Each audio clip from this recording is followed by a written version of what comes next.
Hi everyone, today I'm going to show you how to turn your images into video using Canva, and it's super easy. Go ahead and open it up, right? Go ahead and open up the official website of Canva. You're gonna see right here highlighted at the top, poster, social media, video. I'm gonna click video, right? And then what I'm gonna do, I'm gonna just go ahead and select the ratio, right? If I want it to be 1080p or Facebook video, Instagram video, or TikTok video, or YouTube video. In my case, I'm gonna select a YouTube video, right? As you can see right here, there isn't any template, and as you can see, there is a suggestions and all that stuff. I could go ahead and hit upload right here by clicking uploads at the bottom, and I could add this image, for example, and make it bigger. And if I wanted to add another picture, I could go ahead and add another picture, and then go ahead and click cancel right here, hit upload at the bottom, and add this image, for example.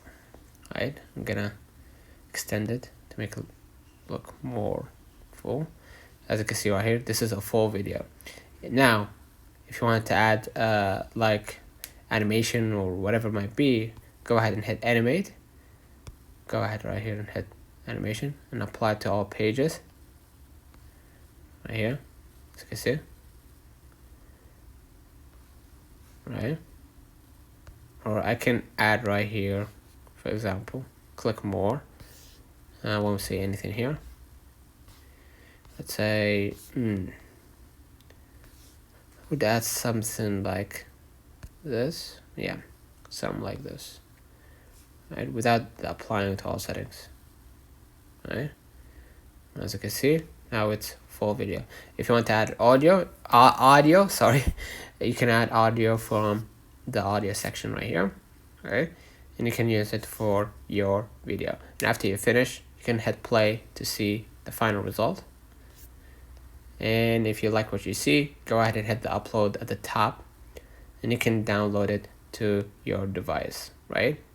And 1080 HD for streaming, and hit download. Now you download it. And basically that's it. With Canva, turning your images into cool video is super quick and easy. No editing experience needed. Try it out today. Don't forget to like and subscribe for more tutorials on cool apps.